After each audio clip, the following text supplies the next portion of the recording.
হাসরের ময়দানে প্রত্যেকের কাজকর্মের হিসাব নেবার জন্য এই নিজের জীবনের হিসাব নেবার জন্য হাসরের ময়দান আল্লাহ তাআলা কায়েম করবেন।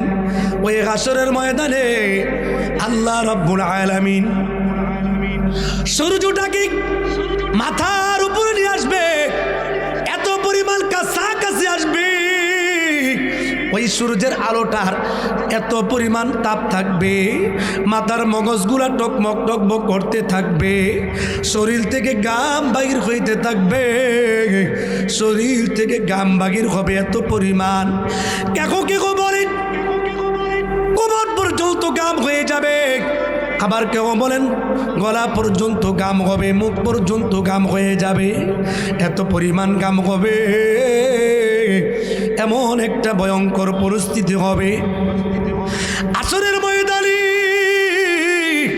বান্দা হয়রান হয়ে যাবে। এখন কেন আল্লাহ তাআলা বিচার করে না? আল্লাহ তাআলা কেন এখনো পর্যন্ত বিচার করতেছে না? আর তো সহ্য হয় না, আর তো আখিরাতের মধ্যে আর কত এভাবে থাকবো, আর ভালো লাগে না। আল্লাহ তাআলা বিচার করলে ওই জান্নাত হবে না কয়ে জাহান্নাম হবে, যেই কোন একটা ফয়সালা হয়ে যাবে।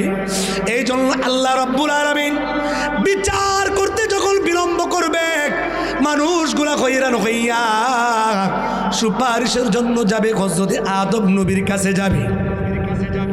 হযরত আদম নবীর কাছে যাওয়ার পর আদম নবীকে ডাক দিয়া বলবি, আনতা আদম আবুন নাস, আপনি তো সর্বপ্রথম মানুষ, আপনি মানুষের পিতা, আল্লাহ তাআলা আপনাকে সর্বপ্রথম মানুষ বানাইছে। এই দুনিয়ার ভিতরে আল্লাহ আপনাকে কত আদর কইরা মায়া কইরা এই দুনিয়ার মধ্যে আল্লাহ তাআলা আপনাকে পাঠাইল, আল্লাহ কত যত্ন করি আপনাকে জান্নাতের মধ্যে রাখলো, আল্লাহ রব্বুল আলামিন কত মায়া কইরা ভালোবাসা আল্লাহ তাআলা আপনাকে জান্নাতের মধ্যে জায়গা দিল। এবার আদম নবীকে ডাক দেয়া বলবে, ও আমাদের পিতা, আপনি তো আমাদের পিতা, আমরা আপনার কাছে এসেছি, আমাদের জন্য আল্লাহ তাআলার কাছে সুপারিশ করেন। হতে পারে আল্লাহ আপনার সুপারিশ কবুল করিয়া আমাদের জন্য বিচার ব্যবস্থা তাড়াতাড়ি শুরু করে দিবে। এবার হযরত আদম নবী ডাক দেয়া বলবে, না ডাক, আমি আজকে তোমাদের জন্য সুপারিশ করতে পারবো না, কারণ আমি তো নিজে অপরাধী। আল্লাহ রব্বুল আলামিন আমাকে অনেক আদর করে মায়া করে ভালোবেসে আল্লাহ তাআলা আমাকে জান্নাতের মধ্যে রাখলো। জান্নাতের মধ্যে রাখার পর আল্লাহ তাআলা আমাকে বলেছে, ওয়ালা তাকরাবা হাদিহিশ শাজারাতা ফাতাকুনা মিনাজ যালিমিন।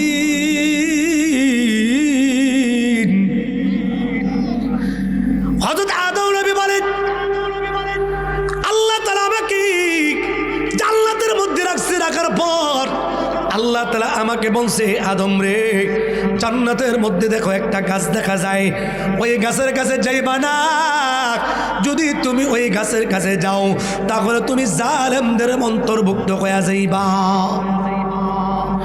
হযরত আদম নবী বলেন, ও আমার সন্তানেরা শুনো, আজকে হাসরের ময়দানে আমি আল্লাহ তাআলার কাছে সুপারিশ করতে পারবো না। আল্লাহ তাআলা বলেন কহার, আজকে আল্লাহ তাআলা রাগান্বিত অবস্থায় আছে। আমি আজকে তোমাদের জন্য সুপারিশের জন্য আমি আল্লাহ তাআলার কাছে যাইতে পারবো না, কারণ আমি যে অপরাধ করছি, আমি শয়তানের প্ররোচনায় পড়িয়া আমি জান্নাতের ওই গাছের কাছে চলে গেলাম। আল্লাহ তাআলা রাগান্বিত হইয়া আমাকে জান্নাত থেকে বাগির কইরা দুনিয়ার মধ্যে রাখলো।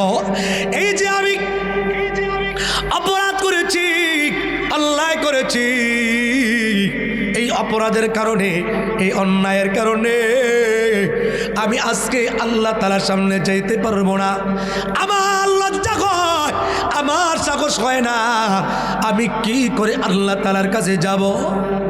হযরত আদম নবী বললেন, তোমরা যাও নূহ নবীর কাছে চলে যাও। নূহ নবীর কাছে গেলে দেখো কি করা যায়। এবার সবাই দলে দলে হযরত নূহ পয়গম্বরের কাছে যাবে। হযরত নূহ পয়গম্বরকে ডাক দেয়া বলবে, আনতা নূহ, আপনি তো নূহ পয়গম্বর, আপনি আল্লাহ তাআলার কাছে কত প্রিয় মানুষ, আপনি আল্লাহ তাআলার কাছে কত প্রিয় নবী। আপনি যখন আল্লাহ তাআলার কাছে দোয়া করেন তখন আল্লাহ তাআলা আপনার দোয়া কবুল করেন। ও নূহ নবী, আপনি যখন প্লাবন থেকে মুক্তি পাওয়ার জন্য আপনাকে আল্লাহ তাআলা হেফাজত করছে নৌকার মাধ্যমে, আল্লাহ তাআলা কিস্তির মাধ্যমে আল্লাহ তাআলা প্লাবন থেকে আপনাকে আল্লাহ তাআলা মুক্তি দান করছে। আপনি আমাদের জন্য একটু সুপারিশ করেন, আল্লাহ তাআলা যেন একটু তাড়াতাড়ি বিচারের ফয়সালা করে নেয়। হযরত নূহ নবী বলবেন, না,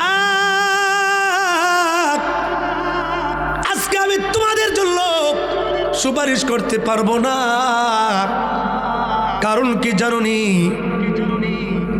আমি 9 থেকে 950 বছর পর্যন্ত আমার উম্মতদেরকে আল্লাহ তাআলার দিকে আহ্বান করেছি, আল্লাহ তাআলার দিকে ডেকেছি, কিন্তু আমার উম্মতেরা অল্প কয়েকজন ব্যতীত কেউ আমার কথা শোনে না, কেউ আমার কথা মানে না, আমার কথা শুনতে চায় না। এই জন্য আমি রাগান্বিত হইয়া আমি আল্লাহ তাআলার কাছে বদদুয়া করেছি, আল্লাহ গো, এই জাতি ধ্বংস করে দাও। এই জাতি আপনার কথা শোনে না, আপনার কথা মানে না, আমার কথাও শোনে না, আমার কথাও মানে না, আপনাকে বিশ্বাস করতে চায় না। আল্লাহ রাব্বুল আলামিন আমার বদদুয়ার কারণে আমার উম্মতদেরকে, আমার কওমদেরকে আল্লাহ তাআলা প্লাবন দিয়া সবগুলা থেকে ধ্বংস করে দিল। আমার ভয় হয় আজকে আমি আল্লাহ তাআলার সামনে যাইতে পারবো না। তোমরা চলে যাও হযরত মূসা নবীর কাছে। তারা সবাই দলে দলে হযরত মূসা নবীর কাছে আসবে। হযরত মূসা নবীর কাছে আসার পর মূসা নবীকে ডাক দেয়া বলবে, ওয়া কাল্লামাল্লাহু মূসা তাকলিমা। ও মূসা পয়গম্বর, আপনি তো আল্লাহ তাআলার সঙ্গে সরাসরি কথা বলেন, আপনি তো আল্লাহ তাআলার সঙ্গে তুর পাহাড়ে কথা বলতেন, আল্লাহ তাআলা আপনার কথা ডাইরেক্ট শুনতে পায়, আপনি আল্লাহ তাআলার কথা ডাইরেক্ট শুনতে পান। ওগো মূসা, আল্লাহ তাআলা আপনাকে এমন কিছু মুজিজা দান করছে যা অন্য নবীদের মধ্যে দেওয়া হয় না। যেমন আপনার হাতের মধ্যে লাঠি ছিল, এই লাঠি যদি আপনি জমিনের মধ্যে নিক্ষেপ করতেন, আল্লাহ রাব্বুল আলামিন ওই লাঠিকে সাপ দ্বারা পরিণত করে দেয়। জোরে বলা যাবে কি সুবহানাল্লাহ। আল্লাহ আমার রব, এই রবই আমার সব, আল্লাহ আমার রব, এই রবই আমার সব। দমে দমে তনু মনে তারি অনুভব, দমে দমে তনু মনে তারি অনুভব। আল্লাহ আমার রব, এই রবই আমার সব। তোমার দুনিয়াতে আমি যেদিকে তাকাই অতই নিয়ামতি ডুবে আছি সবাই। পাকপাকালির গানে তাসবিহ কলক রব, আল্লাহ আমার রব, এই রবই আমার সব, আল্লাহ আমার রব, এই রবই আমার সব। ভাইয়েরা আমার, হাসরের ময়দানে উম্মতেরা পয়গম্বর মূসাকে ডাক দিয়া বলবি, ও মূসা পয়গম্বর, আল্লাহ তাআলা আপনাকে এমন মুজিজা দান করছে, আপনি যখন ফিরআউনের দুশমনি থেকে বাঁচবার জন্য নদীর পার এসে দাঁড়ায় গেলেন, আপনি কোথায় যাবেন, কোন দিকে যাবেন, আপনি কোন দিশে গারা হয়ে গেলেন, আপনি একটা আল্লাহ তাআলার কাছে সহযোগিতা চাইছেন। আল্লাহ তাআলা আপনাকে বলেছে, ও মূসা পয়গম্বর, আপনি আপনি টেনশন করবেন না, চিন্তা করবেন না, এত টেনশনের দরকার নাই, এত চিন্তার দরকার নাই। আপনার হাতের লাঠি দিয়া সমুদ্রের মধ্যে যেই কয়টা বাড়ি দিবেন, আমি আল্লাহ আপনার জন্য প্রত্যেকটা বাড়ির মধ্যে রাস্তা তৈরি করে দেব। জোরে বলা যাবে কি সুবহানাল্লাহ। অথচ মুসা পয়গম্বর সমুদ্রের মধ্যে লাঠি দিয়ে আঘাত করতে দেরি, সুন্দর আল্লাহ তাআলা রাস্তা বানাইতে দেরি হয় না। চিল্লা বলা যাবে কি মারহাবা। ভাইরা আমার, অথচ মুসা নবী ডাক দেয়া বলবে, উম্মতরা রে, আজকে তোমাদেরকে আমি কি বলবো? ও আমার উম্মতেরা, আজকে আমি আল্লাহ তাআলার দরবারে যাইতে পারবো না, আল্লাহ তাআলার সামনে গিয়ে দাঁড়াইতে পারবো না। কারণ আমি এমন একটা অন্যায় করছি যে অন্যায়ের কারণে যদিও আল্লাহ তাআলা আমাকে মাফ করে দিয়েছি, তারপরেও আমার ভয় হয় না জানি আল্লাহ আমাকে এর জন্য পাকড়াও করে। আমি কিপ্তির একটা লোকের বিচার করতে গিয়া একটা থাপ্পড় দিয়েছি, লোকটা সঙ্গে সঙ্গে মারা গেল। আজকে আমি আল্লাহ তাআলার দরবারে যাইতে পারবো না। তোমরা একটা কাজ করো, দাউদ নবীর কাছে চলে যাও। এবার তারা সকলে মিলে এক হাসরের ময়দানে দাউদ নবীর কাছে আসবে। দাউদ নবীর কাছে আসার পর দাউদ নবীকে ডাক দেয়া বলবে, আংটা দাউদ, ও দাউদ নবী, আপনাকে আল্লাহ তাআলা এত সুন্দর কণ্ঠ দিয়েছে, এত সুন্দর কণ্ঠ দিছি। আপনি যখন জাবুর তেলাওয়াত করতেন, পাখিরা পর্যন্ত আপনার জাবুর তেলাওয়াত শোনার জন্য আপনার কাছে সুন্দর করে এসে বসে থাকতো। চিল্লা বলা যাবে কি সুবহানাল্লাহ। এবার দাউদ নবী বলবেন, না,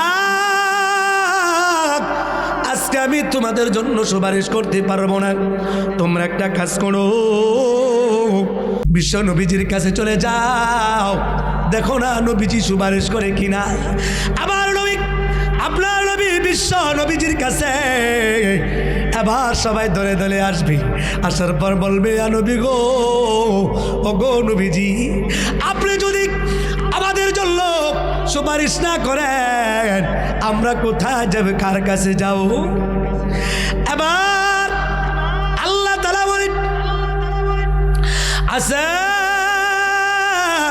আইয়াবআসাকা রাব্বুকা মাকামান মাহমুদা। আল্লাহ রাব্বুল আলামিন নবীজিকে এমন একটা জায়গা দান করবেন যেই জায়গাটাকে বলা হয় মাকামে মাহমুদ, যেই জায়গার মধ্যে হাসরের ময়দানে নবীজি সিজদায় পড়িয়া আল্লাহ তাআলার দরবারে দোয়া করবে, আল্লাহ তাআলার প্রশংসা করবে, উম্মতের জন্য সুপারিশ চাইবে। নবীজি মাকামে মাহমুদে সিজদার মধ্যে পড়িয়া আল্লাহ তাআলাকে বলবেন, ইয়া রাব্বি উম্মতি, ইয়া রাব্বি উম্মতি, ইয়া রাব্বি উম্মতি। আল্লাহ গো, আমার উম্মত, আমার উম্মত, আমার উম্মত, আমার উম্মত। এইভাবে নবীজি কান্নাকাটি করতে থাকবে, কান্নাকাটি করতে থাকবি। নবীজি দীর্ঘক্ষণ পর্যন্ত মাথা সিজদার মধ্যে থাকার কারণে, কান্নাকাটির কারণে আল্লাহ রাব্বুল আলামিন ডাক দেয়া বলবেন, ওগো নবীজি, ওগো বন্ধু, আর কাঁদতে হবে না, আপনি মাথা উঠান। আমি আল্লাহ আপনার সুপারিশ কবুল করিয়া আমি আজকে হাসরের ময়দানে আপনার উম্মতের বিচার শুরু করে দিলাম। চিল্লা বলা যাবে কি সুবহানাল্লাহ। পাই যদি নবী গো আপনার দিদার, মৌতের যাতনা তাকিবে না আমার, দয়া যে করিয়া দিও গো দিদার। ইয়া রাসূলুল্লাহ, ইয়া হাবিবাল্লাহ, ইয়া রাসূলুল্লাহ, ইয়া হাবিবাল্লাহ। আসসালামু আলাইকুম ওয়া রাহমাতুল্লাহি ওয়া বারাকাতুহু। إن الحمد لله نحمده ونستعينه ونستغفره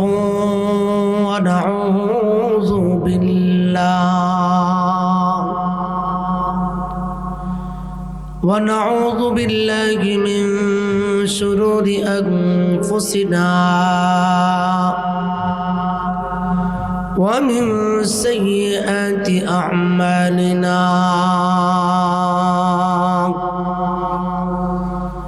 من يهده الله فلا مضل له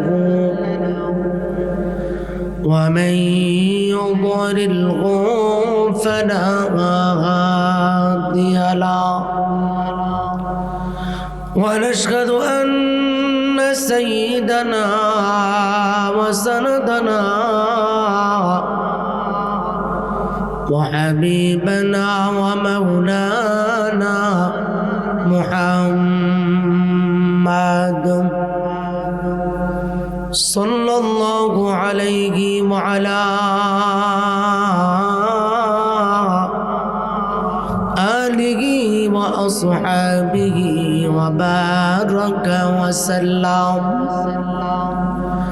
وبارك وسلم تسليما كثيرا أما بعد فقد قال الله تعالى أعوذ بالله من الشيطان الرجيم بسم الله الرحمن الرحيم قل يا أيها الكافرون لا أعبد ما تعبدون ولا أنتم عابدون ما أعبد ولا أنا عابد ما عبدتم ولا أنتم عابدون ما أعبد لكم دينكم ولي دين. وقال رسول الله صلى الله عليه وسلم إذا مات الإنسان قامت قيامته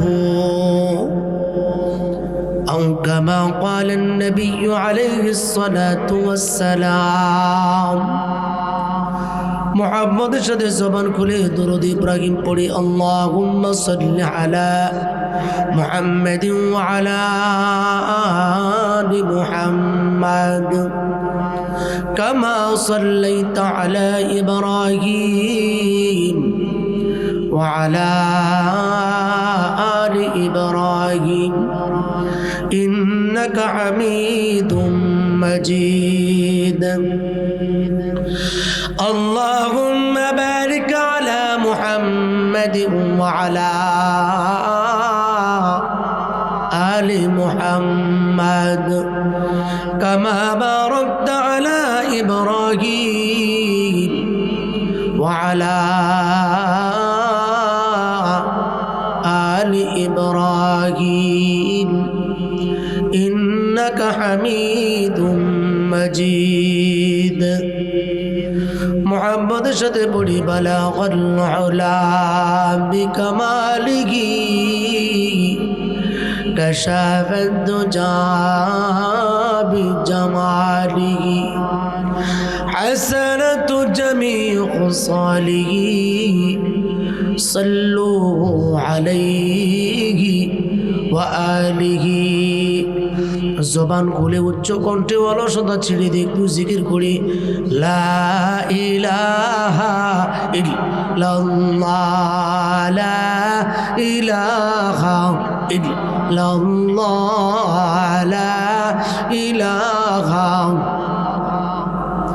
জবান খুলে লা ইলাহা ইল্লাল্লাহ, লা ইলাহা। আরো জোরে লা ইলাহা ইল্লাল্লাহ, লা ইলাহা ইল্লাল্লাহ।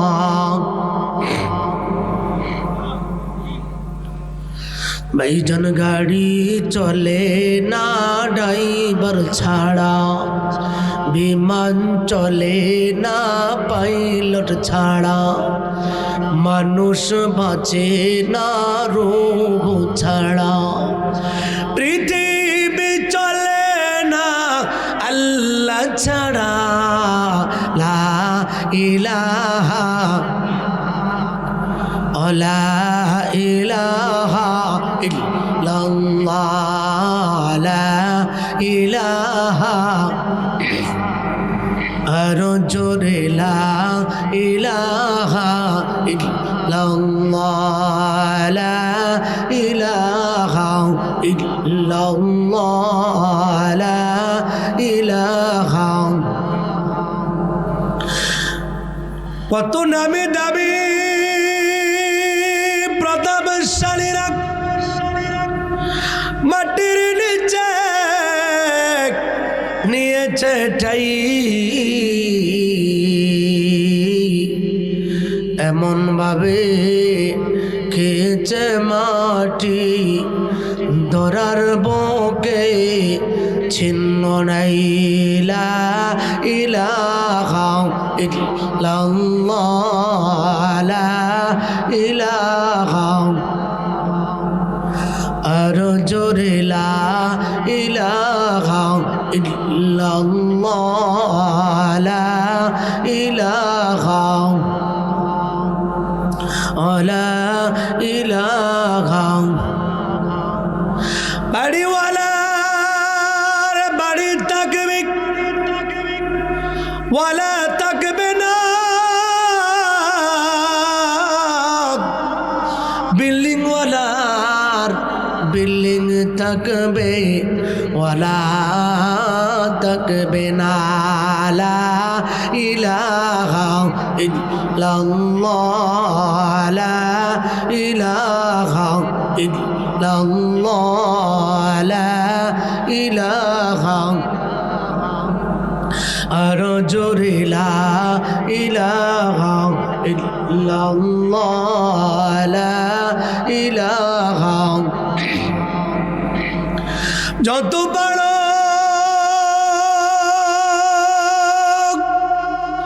ভালো কাজ করো, হঠাৎ মসজিদে হবে এলান,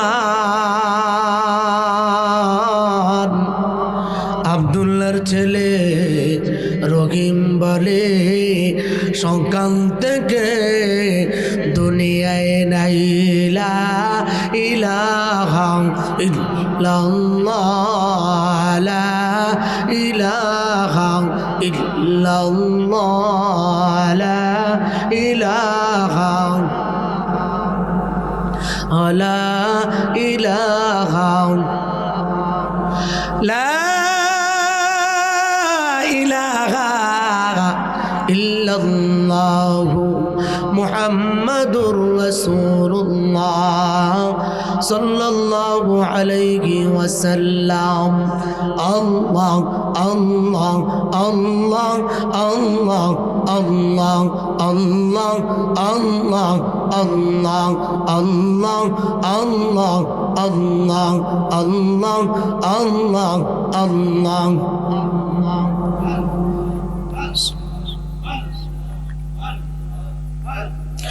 Allah Allah Allah Allah Allah Allah Allah Allah Allah Allah Allah আল্লাহ আল্লাহ আল্লাহ আল্লাহ লা ইলাহা ইল্লাল্লাহু মুহাম্মাদুর রাসূলুল্লাহ সাল্লাল্লাহু আলাইহি ওয়াসাল্লাম। আয় বেরাদার দূরে বাসা জিগারে বদ, আয় বেরাদার দূরে বাসা জিগারে বদ, ইয়ার বদ বদ করবু বদ আজ মারে বদ, মারে বদ তান হাতরা বর যা জনাত, ইয়ার বদ বর জানে ইমানদ জনাদ, ইয়ার বদ আব রদ তুরা সুয়ে জাইব, यार ने को गिरताया बेनाईम। আলহামদুলিল্লাহ, যুব সমন্বয় এর উদ্যোগে আয়োজিত চতুর্থ বার্ষিকী তাফসীরুল কোরআন মাহফিলের আজকের মহতি মাহফিলের সদর সম্মানিত প্রধান অতিথি জনাব মোহাম্মদ জীবন পারভেজ বিশিষ্ট দানবীর ও সৌদি আরব প্রবাসী বোয়ালি, বরেণ্য অতিথি জনাব মোহাম্মদ নাসিরউদ্দিন দুবাই প্রবাসী বোয়াখালী পূর্বপাড়া একুরিয়া বাইত, জনাব মোহাম্মদ মনির হোসেন আমেরিকা প্রবাসী বোয়ালি মধ্যপাড়া। পৃষ্ঠপোষকতায় আছেন engineer Mehedi Hasan Ujjwal, civil design manager China international electric engineering corporation Bangladesh প্রজেক্টর অফিস। আমার আগে যিনি আলোচনা করেছেন আপনাদের সুপরিচিত মুফতি আমিনুল ইসলাম আজিজি হাফিজাহুল্লাহ। আমি আপনাদের সামনে সূরা কাফিরুন তেলাওয়াত করেছি। আল্লাহ পাক চা কিন্তু অল্প সময়ের ভিতরেই কিছু গুরুত্বপূর্ণ তথ্য এবং কিছু গুরুত্বপূর্ণ দামি কথা আপনাদের সামনে উপস্থাপন করবার জন্য চেষ্টা করব ইনশাআল্লাহ। আল্লাহ সুবহানাহু ওয়া তাআলা আমাদের সকলকে আখিরি মুনাজাত পর্যন্ত ধৈর্য সহকারে বসবার তৌফিক দান করে সকলে বলি আমিন। ভাইয়েরা আমার, আল্লাহ রব্বুল আলামিন এই সূরা কাফিরুন নাজিল করছেন, এর একটা প্রেক্ষাপট আছে, কারণ আছে। এই সূরা কাফিরুন কেন আল্লাহ তাআলা নাজিল করলেন? এই সূরা কাফিরুনের ফজিলত কি? এই সূরা কাফিরুনের মধ্যে আল্লাহ রব্বুল আলামিন কয়েকটা গুরুত্বপূর্ণ তথ্য আল্লাহ তাআলা বুঝাই দিয়েছেন। এক নাম্বার, এই সূরার মধ্যে আল্লাহ তাআলা বুঝাই দিতে চান কাফের মুশরিক বেঈমানরা তোমাদের কখনো বন্ধু হতে পারে না। সুতরাং কাফের মুশরিকদের সাথে সম্পর্ক দূরে রাখো। দুই নাম্বার, মুসলমানদেরকে বেঈমান বানানোর জন্য মুসলমানদেরকে কাফের মুশরিকরা বহুত কষ্ট দিত, তারপরেও ঈমানকে টিকিয়ে রাখা, সর্বোপরি ঈমানকে মজবুত রাখা এই সূরার মধ্যে বলা হয়েছে। চার নাম্বার, এই সূরার মধ্যে বলা হয়েছে জান্নাতের শাস্তি ভোগ করার জন্য প্রস্তুত থাকতে হবে। কাফের মুশরিকরা তাদের শাস্তি ভোগ করার জন্য তারা প্রস্তুত থাকবে, আর মুমিন মুসলমান বান্দা যারা ঈমানের উপর অটল থাকবে তাদের পুরস্কার প্রতিফল পাওয়ার জন্য তারা প্রস্তুত থাকবে। এই সূরা কোনো ব্যক্তি যদি বিষধর প্রাণীর আঘাতে আক্রান্ত হয়, সে যদি সূরা কাফিরুন, সূরা ফালাক, নাস পড়ে লবণের পানির মধ্যে ফু দিয়ে যদি বিষধর জায়গার মধ্যে লাগায় দেয়, তো আর তার বিষাক্তের জায়গাটা আর ব্যথা বেদনা থাকবে না, সঙ্গে সঙ্গে আল্লাহ তাআলা ভালো করে দিবে। সুবহানাল্লাহ। এই সূরা কাফিরুনের আরেকটা আমল আছে, সূর্য উঠার এবং ডুবার এই দুই সময়ের মধ্যে যদি কেহ সূরা কাফিরুন 10 বার পড়ে, দুরূদ শরীফ পড়ে, মুনাজাত করে, আল্লাহ রব্বুল আলামিন তার দোয়া আল্লাহ তাআলা কবুল করবে। সুবহানাল্লাহ। এই সূরার মধ্যে আল্লাহ রব্বুল আলামিন বলেন, কুল ইয়া আইয়ুহাল কাফিরুন, ও নবী আপনি কাফেরদেরকে বলেন কে কাফেরের দল, লা আ'বুদু মা তা'বুদুন, আমি তার ইবাদত করি না, তোমরা যার ইবাদত করো। তার মানে তোমরা যে দেবদেবীর ইবাদত করো, আমি নবী ওই দেবদেবীর ইবাদত করি না। ওয়ালা আনতুম আবিদুনা মা আ'বুদ, আর তোমরা ইবাদতকারী নও, আমি নবী যে আল্লাহ তাআলার ইবাদত করি ওই আল্লাহর ইবাদতকারী তোমরা নও। ওয়ালা আনা আবিদুম মা আবাদতুম, আর আমিও ভবিষ্যতে ইবাদতকারী নই, তোমরা যার ইবাদত বন্দেগী করো। লাকুম দীনুকুম ওয়ালিয়া দীন, তোমাদের জন্য আছে তোমাদের কর্ম ফলাফল আখিরাতের মধ্যে, আর আমার জন্য আছে আমার ফলাফল। নবীজি বুঝাই দিতে চান তোমার এই দুনিয়ার জিন্দেগিতে যা কিছু করবা যেগুলোর ফলাফল আখিরাতের মধ্যে পাইবা, তোমরাও পাইবা আমিও পাবো। তার মানে যারা ঈমানের উপর অটল থাকবে, ইসলামের উপর অটল থাকবে, হ্যাঁ, তারা আল্লাহ তাআলার পক্ষ থেকে উত্তম উত্তম পুরস্কার গ্রহণ করবে। চিল্লা বলা যাবে কি সুবহানাল্লাহ। আর যারা বেঈমান হয়ে মারা যাবে, কাফের মুশরিক বেঈমান হয়ে মারা যাবে, তাদের ঠিকানা থাকবে জাহান্নাম। এই সূরাটা কেন নাযিল হইল? আল্লাহর নবীজির কাছে একবার কাফের মুশরিকের দল নবীজির কাছে এসে বলে, ওগো মুহাম্মদ, তোমার কাছে আমরা কিছু প্রস্তাব নিয়ে আসলাম। এক নাম্বার প্রস্তাব হলো, আমরা তোমাকে এত পরিমাণ সম্পদ দিব, তুমি মক্কা নগরীর মধ্যে শ্রেষ্ঠ, তুমি ধনী হইয়া যাইবা। আর তুমি যদি কোনো সুন্দরী মহিলা বিবাহ করতে চাও, আমরা তোমাকে বিবাহ করায় দেওয়ার জন্য প্রস্তুত আছি, তবে শর্ত হলো তুমি আমাদের ধর্মের ব্যাপারে কিছু বলবা না। প্রস্তাব দিছে।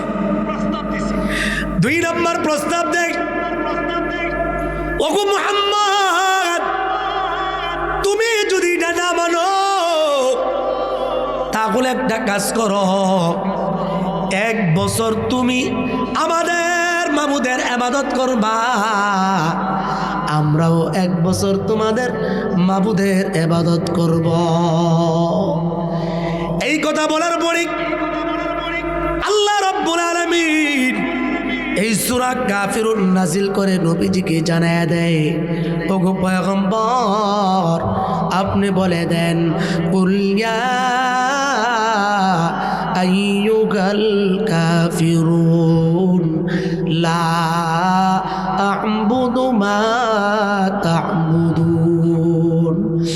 এ কাফেরের দল, লা আ'বুদু মা তা'বুদুন, তোমরা যে দেবদেবীর ইবাদত করো, আমি নবীজি ওই দেবদেবীর ইবাদত করি না।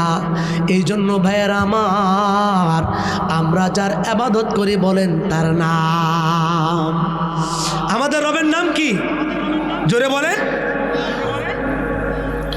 এই যে আল্লাহ তাআলা সূরা কাফিরুনের শেষ আয়াতে বললেন, লাকুম দীনুকুম ওয়ালিয়া দীন, প্রত্যেকের তোমাদের কর্মফল তোমরা আখিরাতের মধ্যে পাইবা। আমারটাও আমি আখিরাতের মধ্যে পাবো, তোমাদেরটাও আখিরাতের মধ্যে তোমরা পাইবা। তার মানে বোঝা গেল এই যে দুনিয়া, এই দুনিয়া বাদেও আরেকটা কি আছে? জগৎ। কথা কয় না, আরেকটা কি আছে?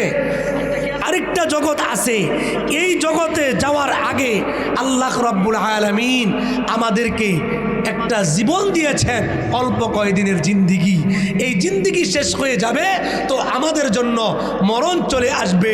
এই মরণের মাধ্যমে আমাদের আখিরাত শুরু হয়ে যাবে। যে এই যে দুনিয়া, মানুষের জীবনের হায়াত যেরকম নির্দিষ্ট আছে, নির্দিষ্ট কোনো একটা সময়সীমা আছে, এটা কেউ জানে না। তো আল্লাহ তাআলার এই দুনিয়া এক সময় শেষ হয়ে যাবে, কখন শেষ হবে এটাও আল্লাহ ছাড়া কেউ জানে না। এই জন্য বাবা আমাদের এই জীবনের হিসাব কিতাব দেওয়ার জন্য প্রস্তুত থাকতে হবে। যেহেতু আমাদের এই জীবনের হিসাব হবে, যেহেতু আমাদের এই জীবনের কর্মফল আল্লাহ তাআলা দিবে, এই জন্য আমাদের প্রত্যেকের ইবাদত সুন্দর করার দরকার, আমল সুন্দর করার দরকার, জিন্দেগি সুন্দর করার দরকার। কারণ আল্লাহ রাব্বুল আলামিন এই দুনিয়া কোনো একদিন রাখবেন না। এই জন্য নবীজি বলছেন কিয়ামত দুই প্রকার। নবীজি বলছেন মানুষ যখন মারা যায় তখন এটা তার জন্য কিয়ামত, এটা ব্যক্তিগত কি কিয়ামত, আরেকটা হলো সমষ্টিগত কিয়ামত, যেদিন আল্লাহ তাআলা এই দুনিয়া শেষ করে দিবে। এই জন্য নবীজি বলেছেন ইদা মাতাল ইনসান কামাত কিয়ামাতুহু। নবীজি বলেন মানুষ যখন মারা যায় এটা হলো তার জন্য কিয়ামত। মানুষ যখন মরে যাবে তখন এটা তার জন্য কি কিয়ামত। কারণ কি মানুষ মারা যাওয়ার পরে দুনিয়ার কারো সঙ্গে সম্পর্ক থাকে না, পিতা মাতার সঙ্গে সম্পর্ক থাকে না, বন্ধু বান্ধবের সঙ্গে সম্পর্ক থাকে না, আত্মীয় স্বজনের সঙ্গে সম্পর্ক থাকে না। এমন একটা সময় যখন মানুষ মারা যায় তখন দুনিয়ার সব কিছু বন্ধ হয়ে যায়।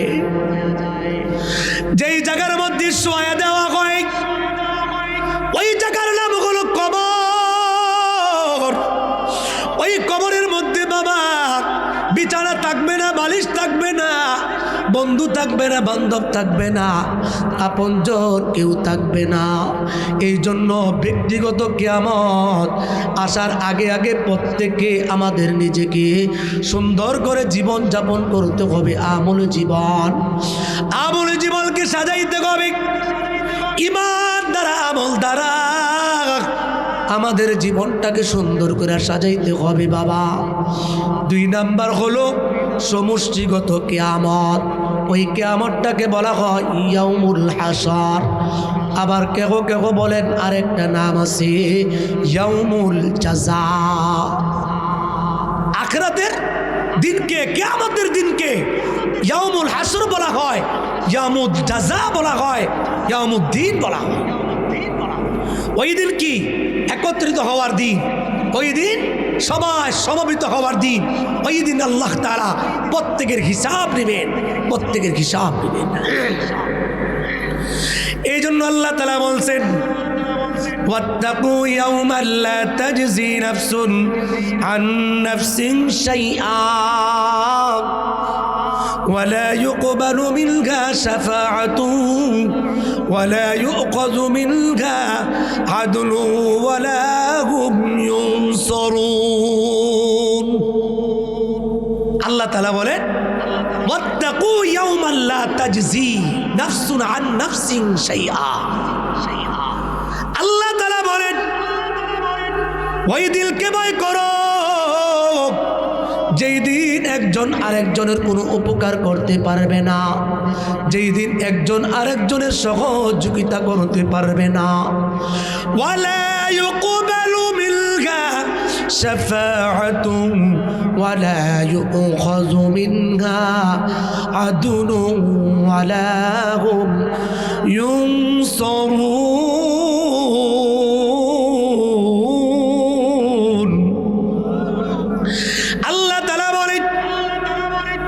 ওই দিন কারো কাছ থেকে কোনো সহযোগিতা গ্রহণ করা হবে না, কেউ কাউকে সাহায্য করতে পারবে না,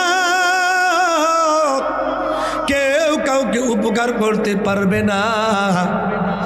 আল্লাহ রাব্বুল আলামিন যখন এই দুনিয়ার হায়াত আল্লাহ তাআলা শেষ করে দিবেন বাবা, কিয়ামতের যখন সময় চলে আসবে একটা সিংহার মধ্যে ফুৎকার দেওয়ার জন্য হযরত ইসরাফিল আলাইহিস সালাতু ওয়াস সালামকে সিংহার মধ্যে সিংহা হাতে নিয়ে দাঁড় করায় দিচ্ছে। আজ পর্যন্ত সিংহা নিয়ে দাঁড়ায় আছে। ইসরাফিল আলাইহিস সালাম একটা বারের জন্য চক্ষু বন্ধ করে না। জোরে বলা যাবে কি সুবহানাল্লাহ? একটা বারের জন্য চোখ বন্ধ করে না। আল্লাহ তাআলা বলেন وَنُفِخَ فِي الصُّورِ فَصَعِقَ مَنْ فِي السَّمَاوَاتِ وَمَنْ فِي الْأَرْضِ إِلَّا مَنْ شَاءَ اللَّهُ। আল্লাহ তাআলা বলেন হযরত ইসরাফিল আলাইহিস সালাতু ওয়াস সালাম সিংহার মধ্যে ফুৎকার লাগায় দিবে। কিয়ামত যখন শুরু হয়ে যাবে, সূর্যটা আর পূর্ব দিক থেকে উঠবে না, ওই সূর্যটা পশ্চিম দিক থেকে উঠবে। আল্লাহ তাআলা বলেন ইযাশ শামসু কুওয়িরাত ওয়া ইযান নুজুমু কাদারাত। আল্লাহ তাআলা বলেন যখন সূর্যটা পশ্চিম দিক থেকে উঠবে তখন সূর্যের আলো থাকবে না, তারকা আলো দেবে না, সূর্যের আলো বন্ধ হয়ে যাবে। সারা পৃথিবী অন্ধকার হয়ে যাবে। মানুষগুলা দৌড়াদৌড়ি করতে থাকবে, ছোটাছুটি করতে থাকবে।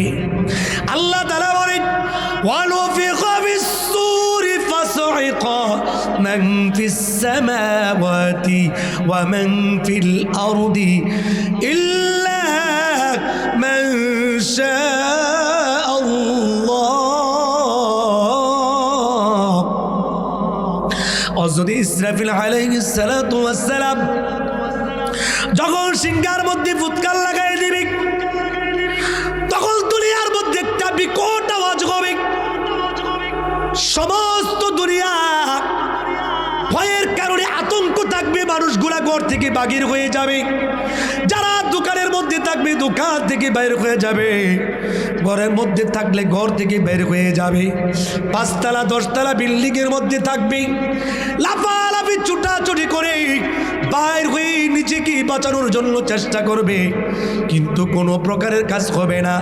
আল্লাহ তাআলা বলেন ওয়াতারাল নাসা সুকারা ওয়া মা হুম বিসুকারা ওয়ালাকিন্না আযাবাল্লাহি শাদীদ।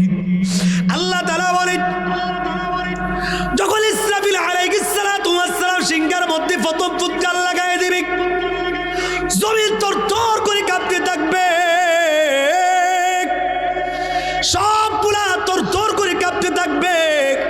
মাটি জমিন তরতর করে কাঁপবে। আকাশ ভেঙে পড়বে, পাহাড়গুলা তোলার মতন উঠতে থাকবে। এ বাবা, মানুষগুলা এমন ভাবে ছোটাছুটি করবে, মানুষকে দেখলে মাতালের মতন মনে হবে, নেশাগ্রস্ত মনে হবে। আসলে তারা নেশাগ্রস্ত নয়, আসলে তারা মাতাল নয়, কিন্তু কিয়ামতের ভয়ঙ্কর আওয়াজের কারণে তখন তাদেরকে এমন অবস্থায় দেখা যাবে মনে হয় তারা মাতাল হয়ে গেছে, মনে হয় তারা পাগল হয়ে গেছে। এমন অবস্থায় তাদেরকে দেখা যাবে। মহিলারা 7 মাস 8 মাস 9 মাস গর্ভবতী অবস্থায় থাকবে। বিকট আওয়াজের কারণে তারা গর্ভপাত করে দিবি। এমন একটা ভয়ঙ্কর অবস্থা হবে বাবা। কোনো মানুষ খাইতে থাকবি, লুকমা খাতে নিবে, মানুষ ঘুমের মধ্যে থাকবি, আবার কেউ কেউ কাজকর্মের মধ্যে থাকবে, কেউ রান্না বান্না করবি, কেউ টাকার পয়সা লেনদেন করবে, কেউ বাবা আনন্দ ফুর্তির মধ্যে থাকবে। এমন অবস্থায় যখন জালজালা শুরু হবে মানুষগুলা প্রকম্পিত হইতে থাকবে, মানুষগুলা ভয়ে দৌড়াদৌড়ি করবে, একজন আরেকজনের কাছ থেকে সহযোগিতা চাবে, কিন্তু কোনো কাজ হবে না। কিয়ামত যখন শুরু হয়ে যাবে আল্লাহ তাআলা বলেন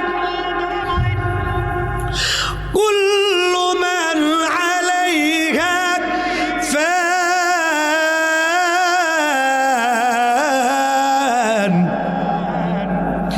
ওয়া ইয়াবকা ওয়াজহু রাব্বিকা যুল জালাল তুরাব। আল্লাহ তাআলা বলেন সবগুলা ফানা হয়ে যাবে, সবগুলা ধ্বংস হয়ে যাবে, সব কিছু শেষ হয়ে যাবে, শুধু একজন বাকি থাকবে। বলেন দেখি তার নাম কে বাকি থাকবে? জোরে কয় না। এমনি তো মানুষ আপনারা কম, এরপর যদি কথা না বলেন, হ্যাঁ ওয়াজ করে মজা পাওয়া যাব। আপনাদের এলাকায় কি কয়জন মানুষ নাকি এলাকা মানুষ কম? কেন তো মনে হয় 10 জন পরিবারের মানুষ। এলাকায় কি 10টা ফ্যামিলি আছে না আরো বেশি? ভাই আমি তো রাত্রেবেলা আইসি, দেখি না তো, আরো বেশি হবে। ও আচ্ছা আচ্ছা, সবাই মনে হয় আসতে পারে নাই। হ্যাঁ, যারা আসছে হেরা লাভবান নাকি যারা আসে না এরা লাভবান? কথা কয় না। যারা আসছে এরা কি লাভবান? ভাইয়েরা আমার, আল্লাহ রাব্বুল আলামিন বলেন কুল্লু মান আলাইহা ফান ওয়া ইয়াবকা ওয়াজহু রাব্বিকা যুল জালালি ওয়াল ইকরাম। সব কিছু ধ্বংস হয়ে যাবে, সব কিছু শেষ হয়ে যাবে বাবা। এই জন্য ইসরাফিল আলাইহিস সালাতু ওয়াস সালাম প্রথম ফুৎকার দেওয়ার ফলে সব কিছু বেহুশ হয়ে যাবে, সকল প্রাণীগুলা বেহুশ হয়ে যাবে। দ্বিতীয়বার যখন হযরত ইসরাফিল আলাইহিস সালাতু ওয়াস সালাম সিংহার মধ্যে ফুৎকার লাগাবে, কতদিন পর লাগাবে এটা আমিও জানি না, আপনিও জানেন না। নবীজি বলেন 40 দিন পর হতে পারে, 40 মাস পর হতে পারে, 40 বছর পর হতে পারে। একমাত্র আল্লাহ তাআলা জানে, অন্য কেউ জানে না। জোরে বলা যাবে কি সুবহানাল্লাহ। একদিন মাটির ভিতরে হবে ঘর রে, মন আমার কেন বান্ধ দালান ঘর, এ মন আমার কেন বান্ধ দালান ঘর। প্রাণ পাখি উড়ে যাবে পিঞ্জর ছেড়ে,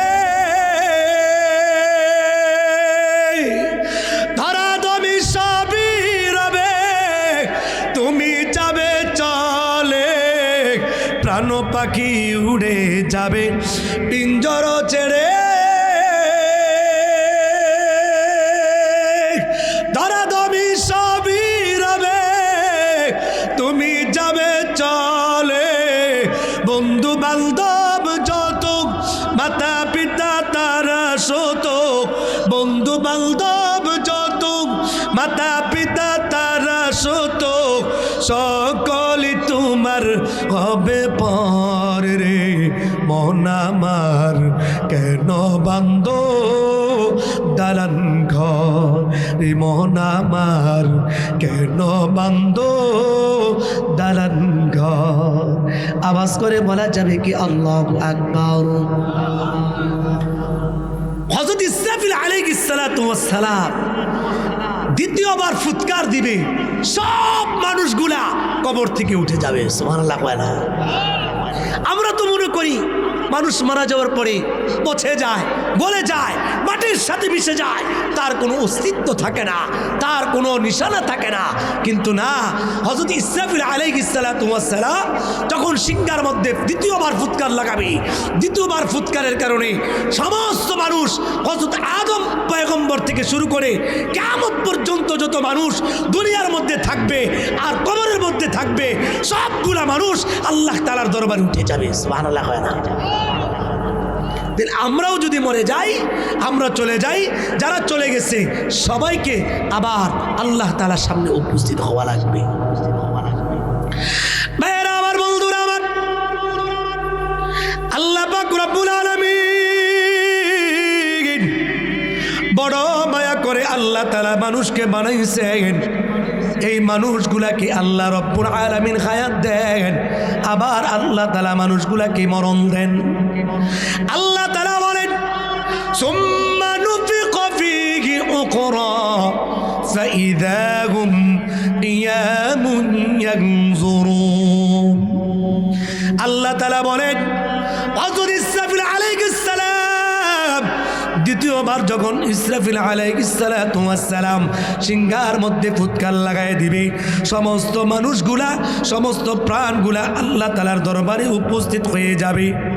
ওই সময় কাফির মুশরিকরা উঠে যাবে। কাফির মুশরিকরা আফসোস করে বলবে, আকারে দুনিয়ার মধ্যে তো মুহাম্মদ আমাদেরকে বলতো কিয়ামত আছে, আসর নাসর আছে, তোমরা আল্লাহ তাআলাকে ভয় করো, কিয়ামতের দিনকে ভয় করো, আসরের দিনকে তোমরা ভয় করো, কিন্তু আমরা ভয় করতাম না, বরং উল্টা মুহাম্মদকে বলতাম ওয়ায়াকুলুনা মাতা হাদাল ওয়াদু ইন কুনতুম সাদিকিন। বরং আমি বলতাম, আমরা বলতাম কখন আসবে কিয়ামত, কখন আসবে কিয়ামত। ওই তো কিয়ামত টিয়ামত তো কিছুই আসে না। কাফের মুশরিকেরা যখন কিয়ামতের ময়দানে উপস্থিত হয়ে যাবে, আফসোস করে করে বলতে থাকবে, কে আমাদেরকে ঘুম থেকে সজাগ করলো, ইয়া ওয়াইলানা মান বাআসানা মিন মারকাদিনা হাদা মা ওয়াদার রহমানু ওয়া সাদাকাল মুরসালুন। আফসোস করে করে বলবি, আগারে মুহাম্মদ যে কথা বলেছিল কিয়ামত কবে, আজকে তো মুহাম্মদের কথা সত্য হয়ে গেছে। কারণ মুহাম্মদ একজন ছিল রহমাতুল লিল আলামিন, মুহাম্মদ ছিল সাইয়্যিদুল মুরসালিন, ইমামুল আম্বিয়া, মুহাম্মদ ছিল একজন আলামিন, আরবের জমিনের মধ্যে একজন সত্যবাদী। চিল্লায় বলা যাবে কি সুবহানাল্লাহ। রাসূল নামে কে এলো মদিনায়, রাসূল নামে ওরে আকাশের চন্দ্র কেড়ে, ওরে আকাশের চন্দ্র কেড়ে কে আনলো দুনিয়ায়, রাসূল নামে গলেতে তাসবির মালা, ওরে কে চলে ওই কামলি বগলারে, গলেতে তাসবির মালা,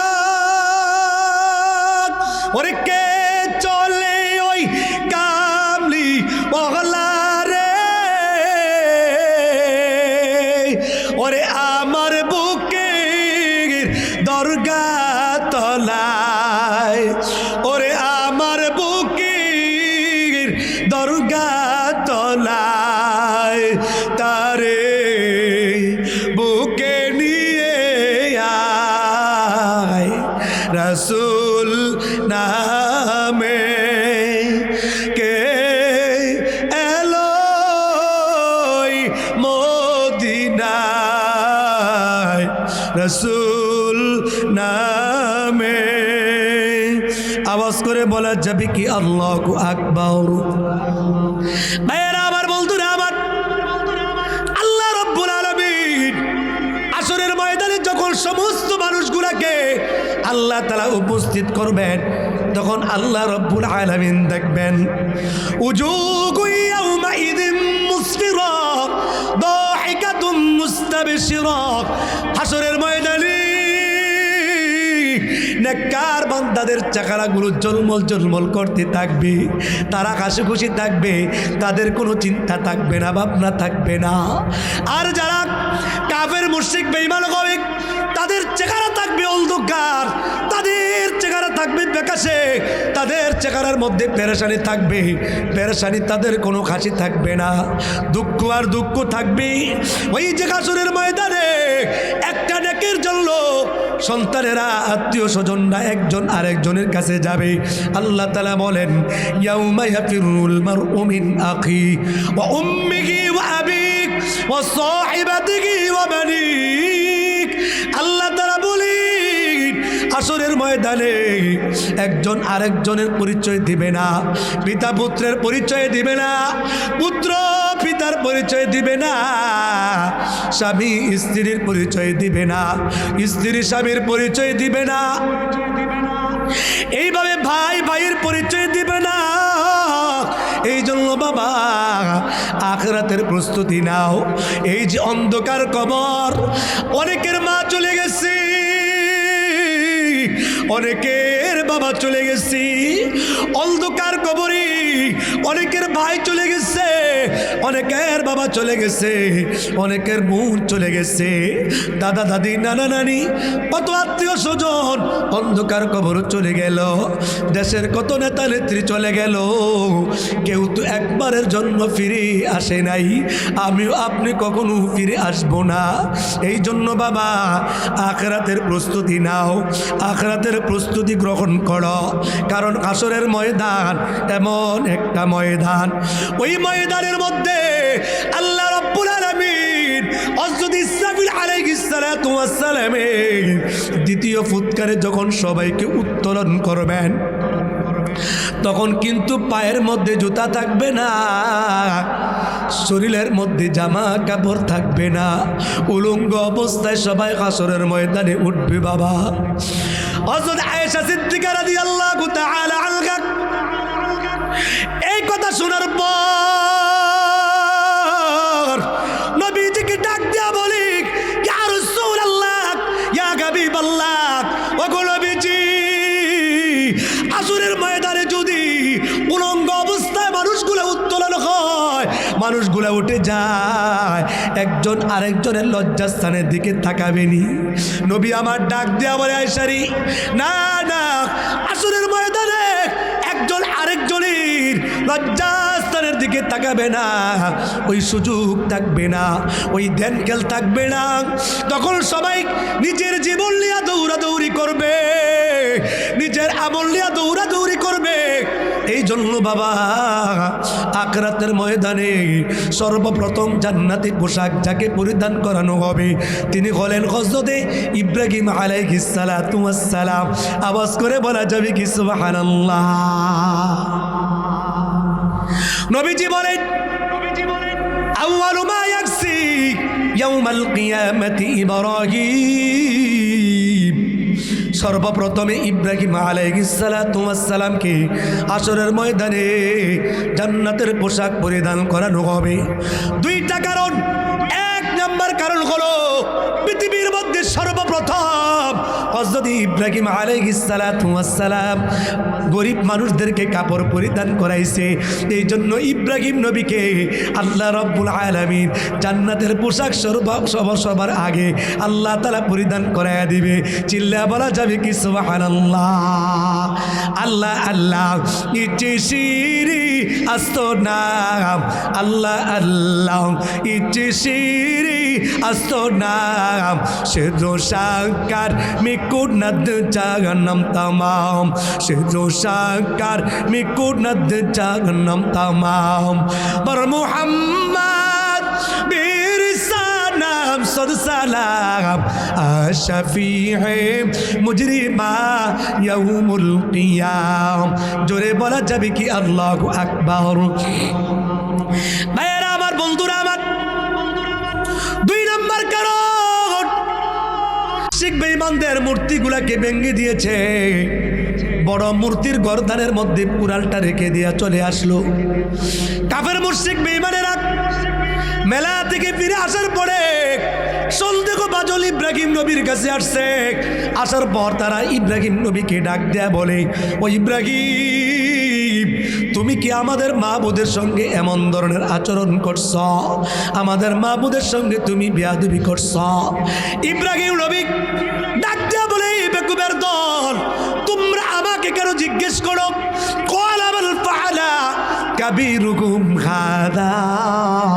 তোমরা আমাকে জিজ্ঞাসা না করে তোমাদের যে বড় মাবুদ আছে, বড় মাবুদটাকে গিয়া জিজ্ঞেস করো। কথা বলতে পারবো নি? মাবুদ তো কথা বলতে পারে না, কারণ বানাইছিল বাঁশ দিয়া। খড় কুড়া দিয়া বানাইছে, বাঁশ দিয়া দাঁড় করে দিছে, কথা বলতে পারে না। আল্লাহ রাব্বুল আলামিন হযরত ইব্রাহিম পয়গম্বরকে নবী বানাইছেন। আল্লাহ ইব্রাহিম নবীকে আল্লাহ তাআলা মর্যাদা দান করছেন। বাবা হযরত ইব্রাহিম আলাইহিস সালাতু ওয়াস সালাম যখন বললেন তোমাদের বড় মূর্তিকে জিজ্ঞেস করো, তারা ডাক দিয়া বলে ইব্রাহিম তুমি তো জানো আমাদের মাবুদ কথা বলতে পারে না। ও ইব্রাহিম তুমি কেন আমাদেরকে জিজ্ঞেস করো? ইব্রাহিম নবী বলেন যেই মাবুদ কথা বলতে পারে না, নিজে চলতে পারে না, তাহলে কেন এমন মাবুদের ইবাদত বন্দেগী করো? এবার তারা নালিশ করেছে নমরুদের কাছে। নমরুদের কাছে যাওয়ার পর নমরুদকে ডাক দেওয়া বলে বাদশাহ আমাদের মাবুদের সঙ্গে একজন যুবক বেয়াদবি করছি। যুবকের নাম হলো ইব্রাহিম। নমরুদ ডাক দেয়া করে তাকে ধরে নিয়ে আসো, শাস্তি দেওয়ার জন্য তার জন্য বিশাল বড় গর্ত করো, ওই জায়গার মধ্যে আগুন জ্বালায়া দাও। ওই জায়গার মধ্যে ইব্রাহিমকে উলঙ্গ করিয়া আগুনের মধ্যে ফেলাইয়া দাও। এবার তারা তাদের কথা অনুযায়ী তারা সিদ্ধান্ত গ্রহণ করলো। বিশাল বড় একটা আগুনের ব্যবস্থা করছে। আগুনের ব্যবস্থা করার পরে এবার তারা উলঙ্গ করিয়া হযরতে ইব্রাহিম আলাইহিস সালাতু ওয়াস সালামকে আগুনের মধ্যে ফেলাইয়া দিল। এবার আল্লাহ রাব্বুল আলামিন আগুনকে আল্লাহ তাআলা আদেশ করলেন কুল্লা ইয়া নারু কুনি বারদান ওয়া সালামান আলা ইব্রাহিম। ও ইব্রাহিম তোমাকে আগুনের মধ্যে ফেলাইছে, টেনশনের কারণ নাই, চিন্তার কারণ নাই। আল্লাহ রাব্বুল আলামিন আগুনকে আদেশ করে আগুন রে আমার ইব্রাহিমের জন্য ঠান্ডা আরামদায়ক হয়ে যাও। সঙ্গে সঙ্গে আগুন হযরত ইব্রাহিম নবীর জন্য ঠান্ডা আরামদায়ক বাগানে পরিণত হয়ে যায়। জোরে বলা যাবে কি সুবহানাল্লাহ। তুমি মিটাও সকল চাওয়া অভাব দুঃখী লোকের, তুমি কি পরম মুক্তিদাতা মালিকে জগতের। তুমি মিটাও সকল চাওয়া অভাব দুঃখী লোকের, তুমি কি পরম মুক্তিদাতা মালিকে জগতের।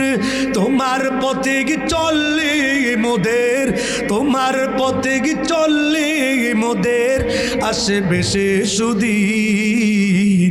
তোমার দয়ায় পূর্ণ আমার সারা নিশিদিন, তোমার দয়ায় পূর্ণ আমার সারা নিশিদিন।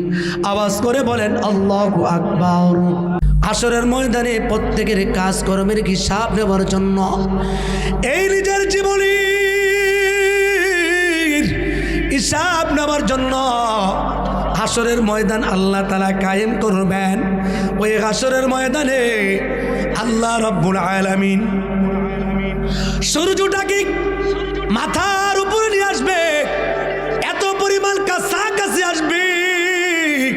ওই সূর্যের আলোটার এত পরিমাণ তাপ থাকবে, মাথার মগজগুলা টকমক টকবক করতে থাকবে, শরীর থেকে ঘাম বাহির হইতে থাকবে, শরীর থেকে ঘাম বাহির হবে এত পরিমাণ। কেকো কেকো বলেন কোমর পর্যন্ত ঘাম হয়ে যাবে, আবার কেউ বলেন গলা পর্যন্ত ঘাম হবে, মুখ পর্যন্ত ঘাম হয়ে যাবে, এত পরিমাণ ঘাম হবে। এমন একটা ভয়ঙ্কর পরিস্থিতি হবে আসরের ময়দানে, বান্দা হয়রান হয়ে যাবে। এখন কেন আল্লাহ তাআলা বিচার করে না? আল্লাহ তাআলা কেন এখনো পর্যন্ত বিচার করতেছে না? আর তো সহ্য হয় না, আর তো আখিরাতের মধ্যে আর কত এভাবে থাকবো, আর ভালো লাগে না। আল্লাহ তাআলা বিচার করলে ওই জান্নাত হবে না কয়ে জাহান্নাম হবে, যেই কোন একটা ফয়সালা হয়ে যাবে। এই জন্য আল্লাহ রাব্বুল আলামিন বিচার করতে যখন বিলম্ব করবে, মানুষগুলা হইরান হইয়া সুপারিশের জন্য যাবে হযরতে আদম নবীর কাছে যাবে। হযরতে আদম নবীর কাছে যাওয়ার পর আদম নবীকে ডাক দিয়া বলবি আনতা আদম আবুন নাস, আপনি তো সর্বপ্রথম মানুষ, আপনি মানুষের পিতা। আল্লাহ তাআলা আপনাকে সর্বপ্রথম মানুষ বানাইছে। এই দুনিয়ার ভিতরে আল্লাহ আপনাকে কত আদর কইরা মায়া কইরা এই দুনিয়ার মধ্যে আল্লাহ তাআলা আপনাকে পাঠাইল। আল্লাহ কত যত্ন করি আপনাকে জান্নাতের মধ্যে রাখলো। আল্লাহ রব্বুল আলামিন কত মায়া কইরা ভালোবাসা আল্লাহ তাআলা আপনাকে জান্নাতের মধ্যে জায়গা দিল। এবার আদম নবীকে ডাক দেয়া বলবে ও আমাদের পিতা, আপনি তো আমাদের পিতা, আমরা আপনার কাছে এসেছি, আমাদের জন্য আল্লাহ তাআলার কাছে সুপারিশ করেন। হতে পারে আল্লাহ আপনার সুপারিশ কবুল করিয়া আমাদের জন্য বিচার ব্যবস্থা তাড়াতাড়ি শুরু করে দিবে। এবার হযরতে আদম নবী ডাক দেয়া বলবে না না, আমি আজকে তোমাদের জন্য সুপারিশ করতে পারবো না, কারণ আমি তো নিজে অপরাধী। আল্লাহ রব্বুল আলামিন আমাকে অনেক আদর করে মায়া করে ভালোবেসে আল্লাহ তাআলা আমাকে জান্নাতের মধ্যে রাখলো। জান্নাতের মধ্যে রাখার পর আল্লাহ তাআলা আমাকে বলেছে ওয়ালা তাকরাবা هذه الشجرة فتكونا من الظالمين।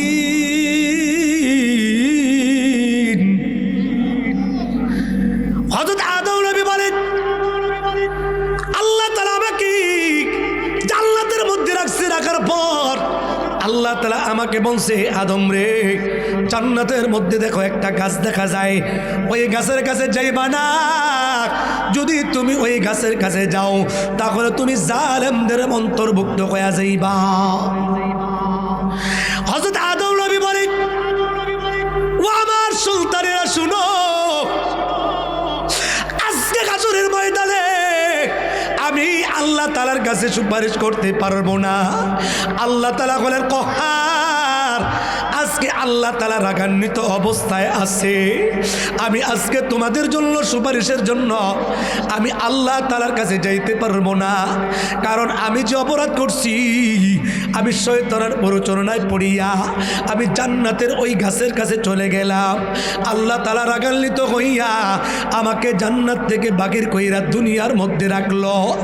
এই যে আমি অপরাধ করেছি, অন্যায় করেছি, এই অপরাধের কারণে, এই অন্যায়ের কারণে আমি আজকে আল্লাহ তাআলার সামনে যাইতে পারবো না। আমার লজ্জা হয়, আমার সাহস হয় না, আমি কি করে আল্লাহ তাআলার কাছে যাব। হযরত আদম নবী বললেন তোমরা যাও, নূহ নবীর কাছে চলে যাও। নূহ নবীর কাছে গেলে দেখো কি করা যায়। এবার সবাই দলে দলে হযরত নূহ পয়গম্বরের কাছে যাবে। হযরত নূহ পয়গম্বরকে ডাক দেয়া বলবে আনতা নূহ, আপনি তো নূহ পয়গম্বর, আপনি আল্লাহ তাআলার কাছে কত প্রিয় মানুষ, আপনি আল্লাহ তাআলার কাছে কত প্রিয় নবী। আপনি যখন আল্লাহ তাআলার কাছে দোয়া করেন তখন আল্লাহ তাআলা আপনার দোয়া কবুল করেন। ও নূহ নবী, আপনি যখন ট্রাবল থেকে মুক্তি পাওয়ার জন্য আপনাকে আল্লাহ তাআলা হেফাজত করছে নৌকার মাধ্যমে, আল্লাহ তাআলা কিস্তির মাধ্যমে আল্লাহ তাআলা প্লাবন থেকে আপনাকে আল্লাহ তাআলা মুক্তি দান করছে।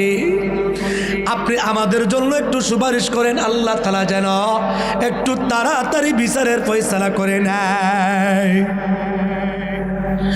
হযরত নূহ নবী বলবেন না,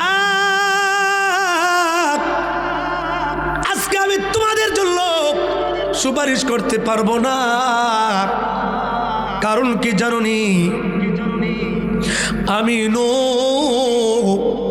9 থেকে 9.5 বছর পর্যন্ত আমার আমার উম্মতদেরকে আল্লাহ তাআলার দিকে আহ্বান করেছি, আল্লাহ তাআলার দিকে ডেকেছি, কিন্তু আমার উম্মতেরা অল্প কয়েকজন ব্যতীত কেউ আমার কথা শোনে না, কেউ আমার কথা মানে না, আমার কথা শুনতে চায় না। এই জন্য আমি রাগান্বিত হইয়া আমি আল্লাহ তাআলার কাছে বদদুয়া করেছি, আল্লাহ গো এই জাতি ধ্বংস করে দাও। এই জাতি আপনার কথা শোনে না, আপনার কথা মানে না, আমার কথাও শোনে না, আমার কথাও মানে না, আপনাকে বিশ্বাস করতে চায় না। আল্লাহ রাব্বুল আলামিন আমার বদদুয়ার কারণে আমার উম্মতদেরকে, আমার কওমদেরকে আল্লাহ তাআলা প্লাবন দিয়া সবগুলা থেকে ধ্বংস করে দিল। আমার ভয় হয় আজকে আমি আল্লাহ তাআলার সামনে যাইতে পারবো না। তোমরা চলে যাও হযরত মূসা নবীর কাছে, তারা সবাই দলে দলে হযরত মূসা নবীর কাছে আসবে। হযরত মূসা নবীর কাছে আসার পর মূসা নবীকে ডাক দেয়া বলবে, ওয়া কাল্লামাল্লাহু মূসা তাকলিমা। ও মূসা পয়গম্বর, আপনি তো আল্লাহ তাআলার সঙ্গে সরাসরি কথা বলেন, আপনি তো আল্লাহ তাআলার সঙ্গে তুর পাহাড়ে কথা বলতেন, আল্লাহ তাআলা আপনার কথা ডাইরেক্ট শুনতে পায়, আপনি আল্লাহ তাআলার কথা ডাইরেক্ট শুনতে পান। ওগো মূসা, আল্লাহ তাআলা আপনাকে এমন কিছু মুজিজা দান করছে যা অন্য নবীদের মধ্যে দেওয়া হয় না। যেমন আপনার হাতের মধ্যে লাঠি ছিল, এই লাঠি যদি আপনি জমিনের মধ্যে নিক্ষেপ করতেন, আল্লাহ রাব্বুল আলামিন ওই লাঠিকে সাপ দ্বারা পরিণত করে দেয়। জোরে বলা যাবে কি সুবহানাল্লাহ। আল্লাহ আমার রব, এই রবই আমার সব, আল্লাহ আমার রব, এই রবই আমার সব। দমে দমে তনু মনে তারি অনুভব, দমে দমে তনু মনে তারি অনুভব। আল্লাহ আমার রব, এই রবই আমার সব। তোমার দুনিয়াতে আমি যেদিকে তাকাই অতই নিয়ামতি ডুবে আছি সবাই। পাকপাকালির গানে তাসবিহ কলহ রব, আল্লাহ আমার রব, এই রবই আমার সব, আল্লাহ আমার রব, এই রবই আমার সব। ভাইয়েরা আমার, হাসরের ময়দানে উম্মতেরা পয়গম্বর মূসাকে ডাক দিয়া বলবি, ও মূসা পয়গম্বর, আল্লাহ তাআলা আপনাকে এমন মুজিজা দান করছে, আপনি যখন ফিরআউনের দুশমনি থেকে বাঁচবার জন্য নদীর পার এসে দাঁড়ায় গেলেন, আপনি কোথায় যাবেন, কোন দিকে যাবেন, আপনি কোন দিশে খারাপ হয়ে গেলেন, আপনি একটা আল্লাহ তাআলার কাছে সহযোগিতা চাইছেন, আল্লাহ তাআলা আপনাকে বলেছে, ও মূসা পয়গম্বর, আপনি টেনশন করবেন না, চিন্তা করবেন না, এত টেনশনের দরকার নাই, এত চিন্তার দরকার নাই। আপনার হাতের লাঠি দিয়া সমুদ্রের মধ্যে যে কয়টা বাড়ি দিবেন, আমি আল্লাহ আপনার জন্য প্রত্যেকটা বাড়ির মধ্যে রাস্তা তৈরি করে দেব। জোরে বলা যাবে কি সুবহানাল্লাহ। অথচ মূসা পয়গম্বর সমুদ্রের মধ্যে লাঠি দিয়ে আঘাত করতে দেরি, সুন্দর আল্লাহ তাআলা রাস্তা বানাইতে দেরি হয় না। চিল্লা বলা যাবে কি মারহাবা। ভাইয়েরা আমার, হযরত মূসা নবী ডাক দিয়া বলবে, উম্মতেরা রে, আজকে তোমাদেরকে আমি কি বলবো? ও আমার উম্মতেরা, আজকে আমি আল্লাহ তাআলার দরবারে যাইতে পারবো না, আল্লাহ তাআলার সামনে গিয়া দাঁড়াইতে পারবো না, কারণ আমি এমন একটা অন্যায় করছি যে অন্যায়ের কারণে যদিও আল্লাহ তাআলা আমাকে মাফ করে দিয়েছি, তারপরেও আমার ভয় হয় না জানি আল্লাহ আমাকে এর জন্য পাকড়াও করে। আমি কিপ্তির একটা লোকের বিচার করতে গিয়া একটা থাপ্পড় দিয়েছি, লোকটা সঙ্গে সঙ্গে মারা গেল। আজকে আমি আল্লাহ তাআলার দরবারে যাইতে পারবো না। তোমরা একটা কাজ করো, দাউদ নবীর কাছে চলে যাও। এবার তারা সকলে মিলে এক হাসরের ময়দানে দাউদ নবীর কাছে আসবে।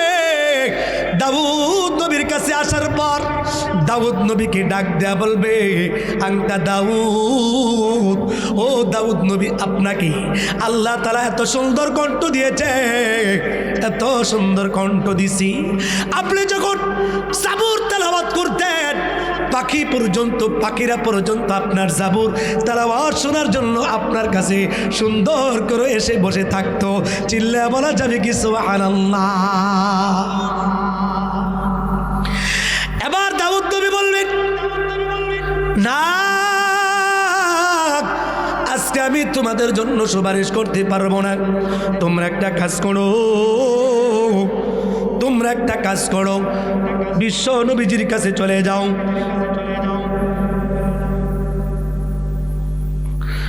বিশ্ব নবীজির কাছে চলে যাও, দেখো না নবীজি সুপারিশ করে কিনা। আবার আপনার নবী বিশ্ব নবীজির কাছে এবার সবাই দলে দলে আসবে। আসার পর বলবে, নবী গো, ও গো নবীজি, আপনি যদি আমাদের জন্য সুপারিশ না করেন আমরা কোথায় যাবে, কার কাছে যাব? এবার আল্লাহ তাআলা বলেন, আসা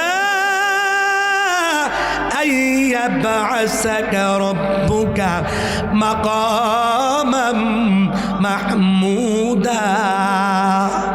আল্লাহ রাব্বুল আলামিন নবীজিকে এমন একটা জায়গা দান করবেন যেই জায়গাটাকে বলা হয় মাকামে মাহমুদ, যেই জায়গার মধ্যে হাসরের ময়দানে নবীজি সিজদায় পড়িয়া আল্লাহ তাআলার দরবারে দোয়া করবে, আল্লাহ তাআলার প্রশংসা করবে, উম্মতের জন্য সুপারিশ চাইবে। নবীজি মাকামে মাহমুদে সিজদার মধ্যে পড়িয়া আল্লাহ তাআলাকে বলবেন, ইয়া রাব্বি উম্মতি, ইয়া রাব্বি উম্মতি, ইয়া রাব্বি উম্মতি। আল্লাহ গো, আমার উম্মত, আমার উম্মত, আমার উম্মত, আমার উম্মত। এইভাবে নবীজি কান্নাকাটি করতে থাকবে, কান্নাকাটি করতে থাকবি। নবীজি দীর্ঘক্ষণ পর্যন্ত মাথা সিজদার মধ্যে থাকার কারণে, কান্নাকাটির কারণে আল্লাহ রাব্বুল আলামিন ডাক দেয়া বলবে, ওগো নবীজি, ওগো বন্ধু, আর কাঁদতে হবে না, আপনি মাথা উঠান। আমি আল্লাহ আপনার সুপারিশ কবুল করিয়া আমি আজকে হাসরের ময়দানে আপনার উম্মতের বিচার শুরু করে দিলাম। চিল্লা বলা যাবে কি সুবহানাল্লাহ? পাই যদি নবী গো আপনার দিদার, মৌতের যাতনা তাকিবে না আমার, দয়া যে করিয়া দিও গো দিদার।